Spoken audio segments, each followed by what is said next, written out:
Jess, I'm actually kind of interested. You being the newest player of the group of people that we have here, how does that affect you?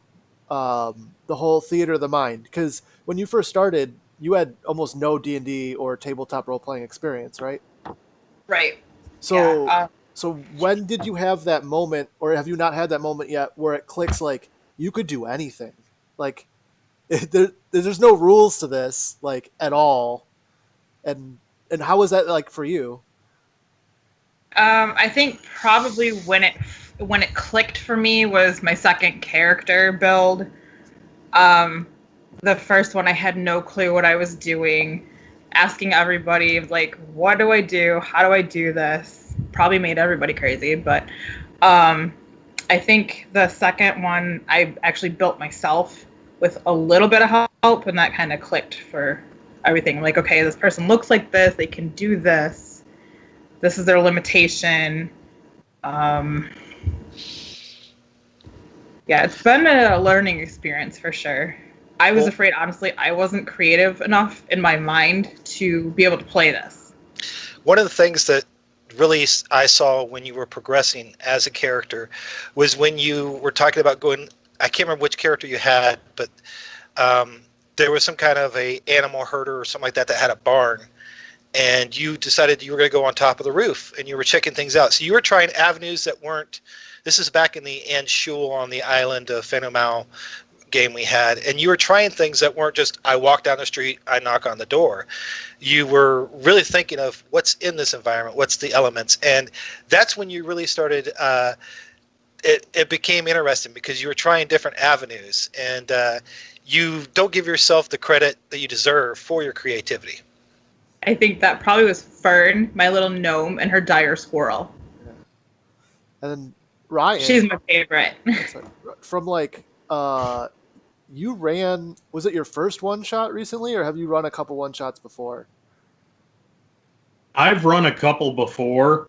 Nothing for nearly as many experienced players as we have in our group, but I don't think I was in my prime condition. Just let's see, that was what, a week after I had come out of the hospital.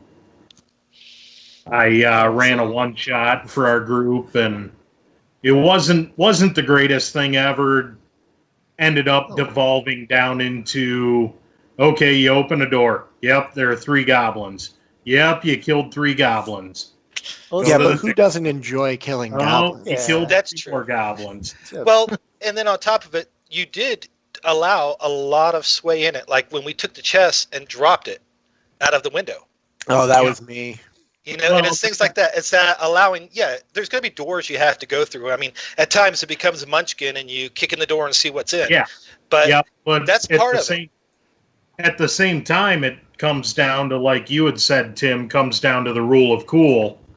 I mean, you guys had something pictured in your mind that the game mechanics don't really have something for. So at that point, it's just, okay, roll a dice. I'm DMing. Okay, what ridiculous feat do they want to pull off? How badly do they want to throw this goblin out of a window, catch him with a whip, bungee him back onto the roof, and throw him back onto the ground? Okay, that's going to be a higher difficulty. But can you? Oh, yep, you rolled a 20. Okay, good job, guys. You did it. And when you all edit this out, you can edit it so nobody else here can hear this except for the people watching. But sometimes I have you roll, and it doesn't apply to what you're doing because what you want is so much part of the story. There's no way it shouldn't succeed. And when you said there's no boundaries or there's no guide to that, trust me, back in third edition, late second edition, and so forth, they had a guide for it. And Yeah. the charts were incredibly complex and mind-boggling. And you didn't want to get into that mire. So just make it a base roll. And then even if it's a failure, it's not a failure. It's just not done exactly as they expected. I mean, you can still crush somebody's leg and they can't move if you don't drop a chest on their head. Yeah.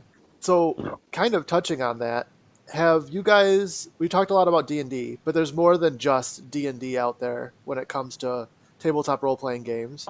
And something that I've touched on personally is a game called Savage Lands or Savage Worlds. Savage Lands is the like Wild West fantasy, or one called Dread. Dread is played with a Jenga board, and I specifically did it because I was playing with little kids, like 8, 10, and they weren't gonna like either I'd have to make characters for them and fully explain it, but like Dread is you just sit around the Jenga board and you tell a horror story, like a campfire story, and the kids are all characters in the horror story, and whenever they want to do something, they pull a Jenga piece, and when the Jenga board falls over, their character dies in the horror story based on the a werewolf was hunting them and they were running through the forest at a campsite, and then like one kid, a werewolf jumped out and grabbed him and dragged him away because the and as a DM you could like look at the Jenga board and kind of gauge the anxiety level not only of the game but of the story as it gets closer and closer to a character dying. And I liked that game Dread a lot for the the least complexity of it to be able to play with younger kids and understand, and the ability to just grab a Jenga thing and play a tabletop role playing game with people that have no idea of what's going on. Like people that may be interested in doing D&D in the future but don't feel like they have the creativity, which they do. They obviously do, but they just don't feel like they have it. And you could start them out with pull this Jenga piece. But you guys, like Bryce, do you play anything other than Dungeons and Dragons? Yes, I had actually used the Dread format in a horror-themed D&D session because I felt that taking a fear test and the fear mechanics in D&D don't really justify a high anxiety type game. So I had done a short campaign, I think it was like 4 sessions, and instead of having them take a fear test all the time because everything was supposed to be scary for a level 1 character, um, I'd have them pull a Jenga piece instead of taking a fear test. And then when the Jenga tower fell, something bad would happen. It doesn't necessarily mean their death, but something bad would happen. Um, Other games that I've played, I did like the Vampire the Masquerade, which is a little bit horror, but it's all vampire based. So that would have been popular a couple years ago after Twilight. And that was a D10 system, right? For that. I think so, yes. Also, I've played a game called Mouse Guard, which is a great game. I actually have the book behind me on the bookshelf. It is a lot more role play based than combat because you actually play as mice who live in a society that is akin to a medieval society, but instead of your problems being armies and shambling hordes and all sorts of things that you have in D&D, it's going to be rats and ferrets and snakes and wild animals, bees. That's a really good one, especially for people who are just getting into role playing or maybe might have a hard time understanding a lot of game mechanics because the mechanics are really quite easy in that one. And then there is another supplement that I wanted to talk about that is pretty interesting looking. You can use it as a standalone game, or you can use it as its own game. It's got enough mechanics, but it's on the higher end of the learning curve because it doesn't explain very much. It's called Mjörkborg. It's a Swedish game that is very evocative of black metal and all those sorts of things. It's very grim dark. Here, I'll share my screen. You can see the cover here. There we go. Is it sharing it? Well, it'll. Okay, so Yeah, it'll share it for the call. It's not going to share it Oh, on, it's not going to put it on the. uh, All right, well, my bad. Maybe we can edit in to the video a picture of the cover or something. yeah, Here, let me stop sharing I can grab it if you screen. just talk for a second. You saw his Morkborg? Yeah, Morkborg. It should be a yellow cover. Got it. So that one's very interesting.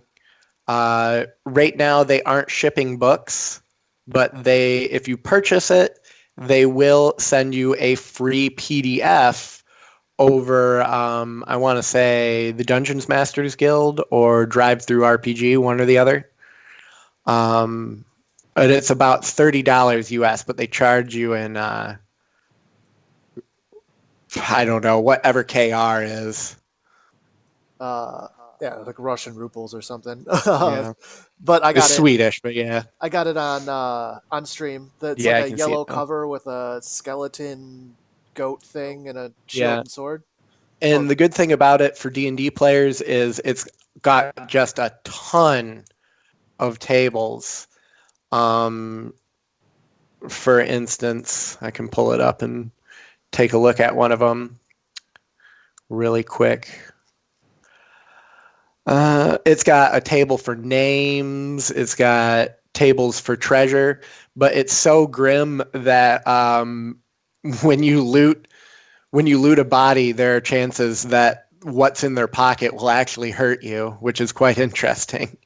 So one of them is a pocket full of broken glass. Take a D4 damage. Interesting.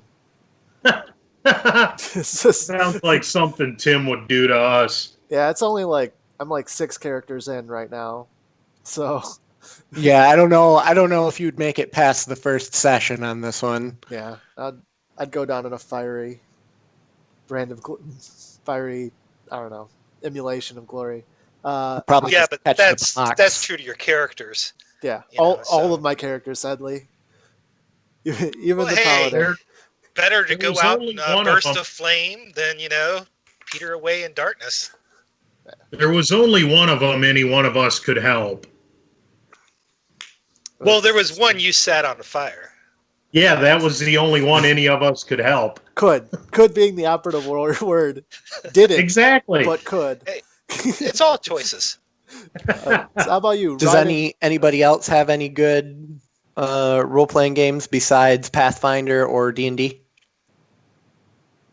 My first experience with role playing, like I said, was with I believe it was City of Heroes system back in the late '90s, and I was still in high school in the late '90s. I think some of us were still in middle school or elementary school. Some of us were in the Air Force. Force. But I had gone to a local college's game night, and they just had an open game night for their gaming club. And of course, they welcomed me and my buddy in quite happily. And as soon as we started rolling dice, everything we wanted to do, couldn't do it, couldn't make it happen. Nope, you're a failure of a character. And that kind of soured me to RPGs for a little bit. I think it was about 5 years. And that's when I started getting into the tabletop stuff and taking out all my anger on that crowd.